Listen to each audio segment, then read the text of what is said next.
अगर मन में निष्ठा है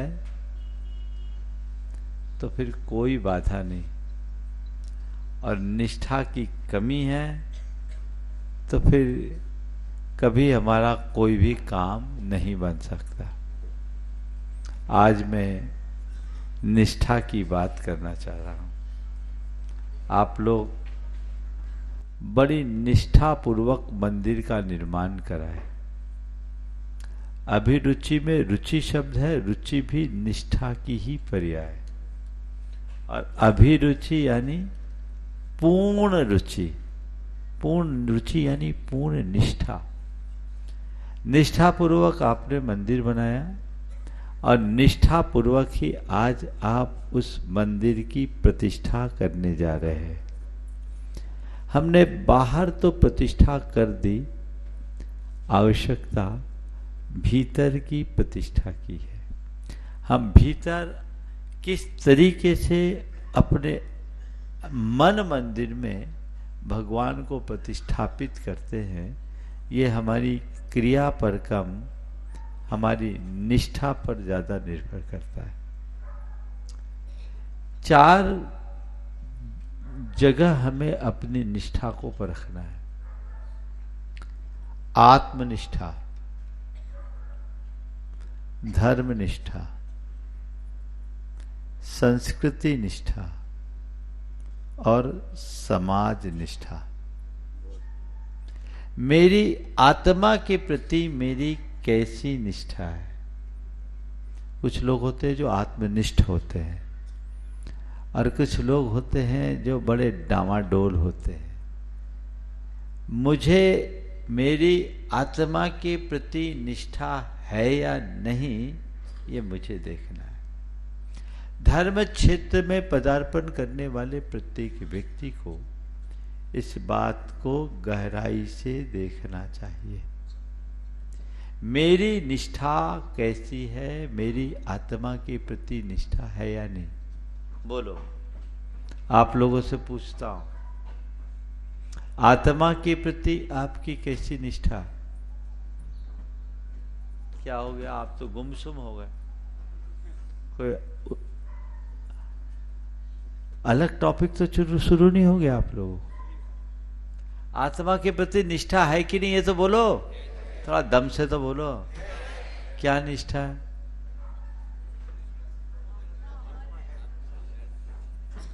आत्मा अमर है ना?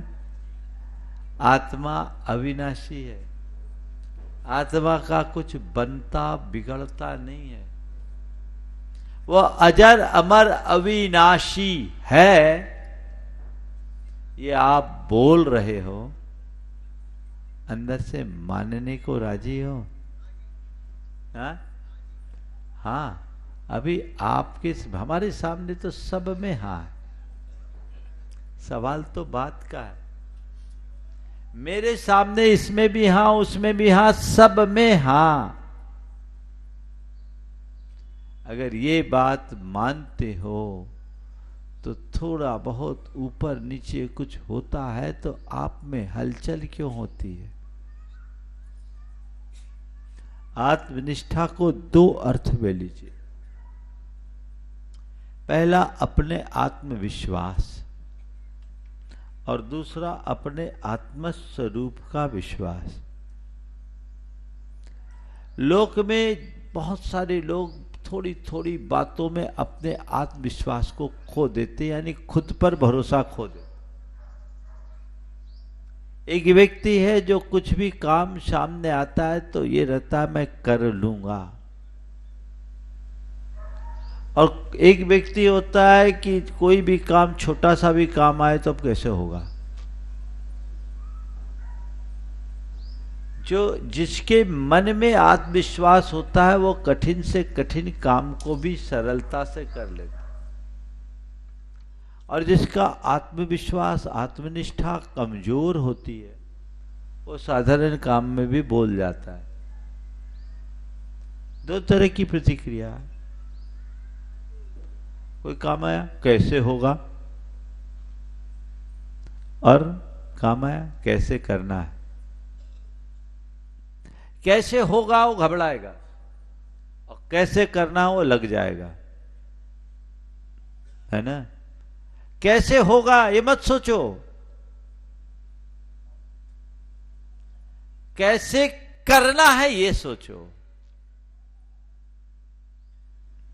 तुम्हारे अंदर आत्मनिष्ठा होगी, खुद पर भरोसा होगा, तो तुम खुद तय करोगे कि ये काम चाहे कितना भी कठिन क्यों ना हो, मैं कर लूंगा, क्योंकि मैं कर सकता हूं, मुझे खुद पर भरोसा है।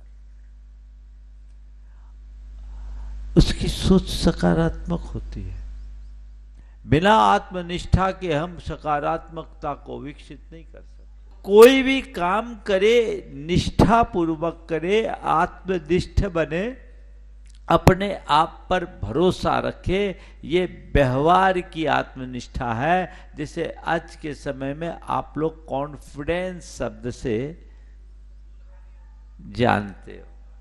अपना कॉन्फिडेंस लेवल अच्छा रखो, अपना कॉन्फिडेंस मत डगमगाने दो, उसको कहीं से कमजोर मत होने दो। ये आप लोगों को बोला जाता है,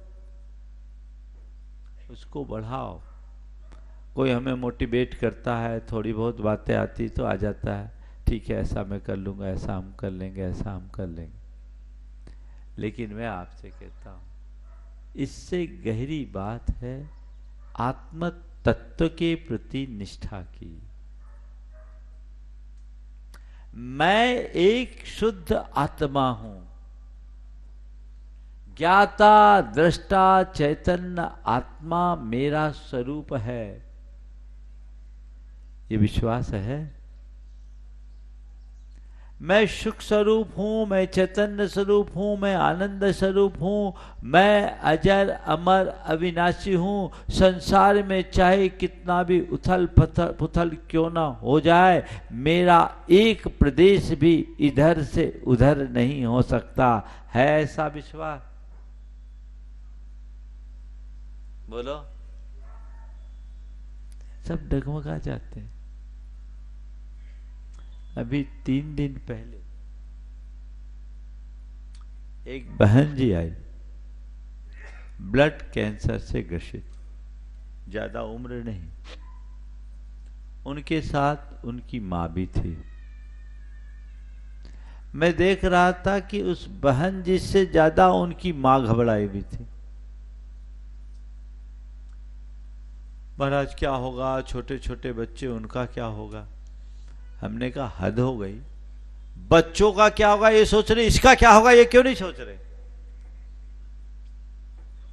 सब अपने मोह में जीते हैं। मेरे बाद वालों का क्या होगा, मेरे पीछे वालों का क्या होगा, मेरा क्या होगा ये तो सोचो। मैंने उन्हें समझाया कि पहली बात तो ये मानो कि ये बीमारी है, इसका ये मतलब तो नहीं कि आज ही मर रहे हैं। आजकल तो बहुत सारे लोग हैं जो बीमारी के बाद भी बच जाते हैं। मैंने उन्हें कहा तुम्हारी भोपाल में एक बहन थी, मनोज बांगा की बहन, वो ब्लड कैंसर से पीड़ित थी और ब्लड कैंसर, भावना योग किया, ब्लड कैंसर ठीक हो गया। कई बार इस सभा में उनने बोला, और वो सिद्ध चक्र विधान में 2020 में 8 दिन का निरंतर उपवास भी की। अब तो 10 लक्षण के भी उपवास करते, उनकी सारी दवाइयां बंद हो गई, पूरी तरह ठीक हो गई। हमने कहा पहली बात तो ये दिमाग से हटाओ कि मुझे कैंसर हो गया तो अब मैं मरी। दूसरी बात, अगर तुम्हें मरना होगा तो स्वस्थ आदमी भी मर जाएगा। जब तक मेरी आयु है मुझे कोई हिला नहीं सकता, और आयु पूरी होने के बाद जिला नहीं सकता। और मैंने कहा तुम तो मरने वाले हो ही नहीं, तुम कहां मरोगे। जो तुम हो मरने वाले नहीं हो, क्योंकि तुम्हारा जन्म ही नहीं हुआ तो तुम मरोगे कैसे। हम मरने वाले नहीं हैं, शरीर बदलने वाले हैं, देह परिवर्तन करने वाले हैं। तो देह परिवर्तन तो हम अनादि से करते आए, कितने करे। देह का परिवर्तन है, इसे अपना मरण क्यों मान रहे हो। और ये चोला ऊपर का उतरेगा, उतर जाएगा, तुम्हारा कुछ भी नहीं होगा। ये बीमारी तन को है, तुम्हारी चेतना को नहीं। इसे पहचानने की कोशिश करो। और जहां तक पीछे वालों का क्या होगा, तो हम यहाँ आए न जाने कितने को पीछे छोड़कर आए। अनंत जन्म हमारा हो चुका, अनंत मरण हमारा हो चुका, और अनंत जन्मों में हमने अनंतों से अनंत प्रकार के संबंध बनाया और छोड़ा है। किसकी बात करते हो? हर जीव अपना अपना पुण्य पाप लेकर आता है। चींटी को कण और हाथी को मन मिल ही जाता है, उसके लिए कुछ सोचने की जरूरत नहीं हो। चिंता मत करो, तुम अपने आप को देखो, अपने मनोबल को मजबूत बनाओ और आत्मनिष्ठा को जगाओ। मेरे थोड़े देर के संबोधन से देखते ही देखते चेहरा खिल गया और उन्होंने कहा, महाराज आपसे बहुत अच्छा मार्गदर्शन मिल गया, अब हिम्मत आ गई, मुझे समझ में आ गया, बीमारी अपना काम करेगी, मुझे अपना काम करना है। जग गया आत्मा प्रबोध, दृष्टि अंदर की ओर मुड़ गई। परिस्थितियां समान होने के बाद भी परिणति परिवर्तित हो जाती। बीमारी नहीं गई, लेकिन जो बीमारी दिमाग में भरी थी वो निकल गई। तन की बीमारी के 100 इलाज है, मन की बीमारी का कोई इलाज नहीं। इसलिए जब कभी कोई परेशानी आए तो पहले मन की बात को समझे। ऐसे ही लोगों को संबोधने के लिए कहा गया, न मे मृत्यु कुतो भीति, न मे व्याधि कुतो व्यथा, ना हम बालो न वृद्धो हम न युवे तानी पुद्गले। जब मेरी मृत्यु नहीं तो मुझे डर कैसे, जब मुझे बीमारी नहीं तो व्यथा कैसी, न मैं बाल हूं न वृद्ध हूं न युवा हूं। ये तो ऊपर की प्रवृत्ति। हम डरते हैं, डगमगाते, क्योंकि हमें अपने स्वरूप का बोध नहीं। संत कहते स्वरूप निष्ठ बनो, आत्मनिष्ठ बनो, अपने आप को पहचानो।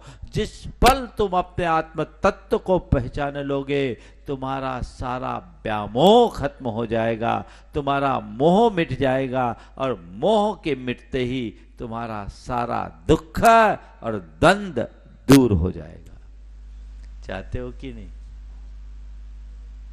आत्मनिष्ठा बहुत बड़ा काम करती है। सब प्रकार की विपत्तियों को सहने की सामर्थ्य, बीमारी को सहने की सामर्थ्य, विसंगतियों को सहने की सामर्थ्य, और कोई भी विषमता आ जाए उसको भी सहने की शक्ति इससे मिल जाती।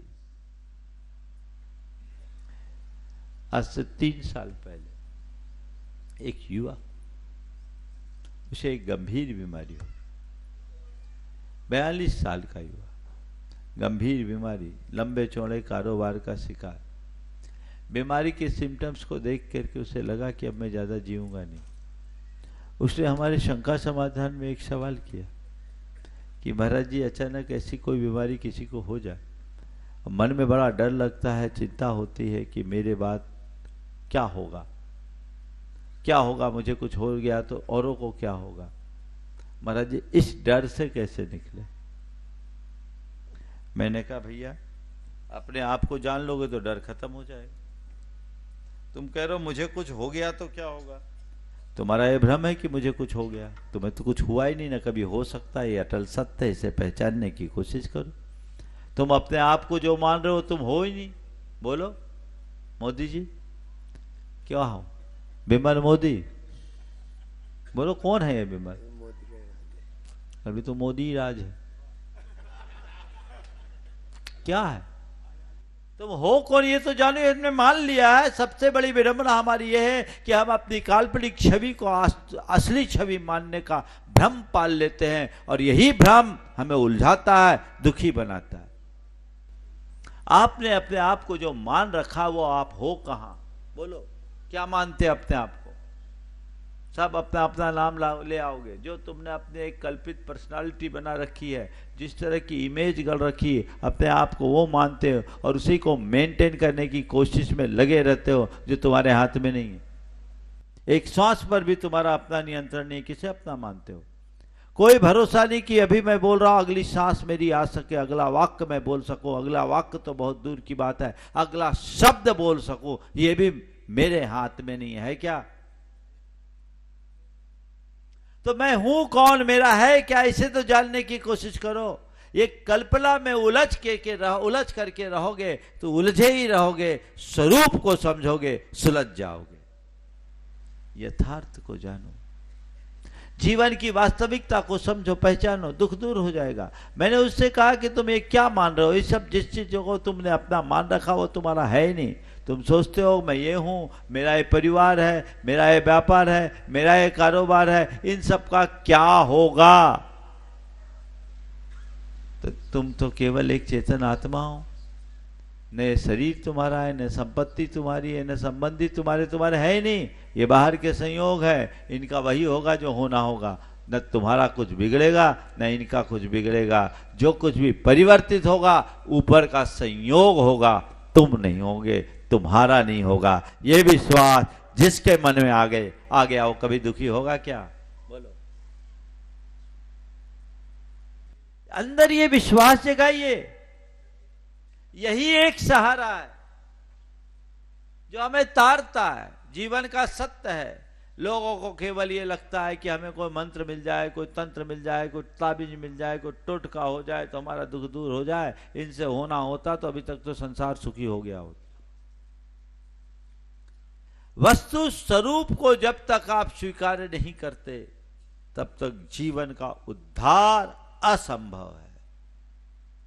स्वरूप निष्ठ बने, मैं कौन हूं से पहचाने, आत्मा के स्वभाव को जाने, कठिनाइयां सब दूर हो जाएगी। मैं ये नहीं कहता कि आप अपने जीवन व्यवहार के लिए कुछ काम मत करो, कोई उद्यम मत करो, उद्यम करो पर उद्विग्न मत हो, परेशान मत हो। ये जानो ये सब संयोग है, बनती बदलती चीजें हैं, जो आज है कल रहे न रहे।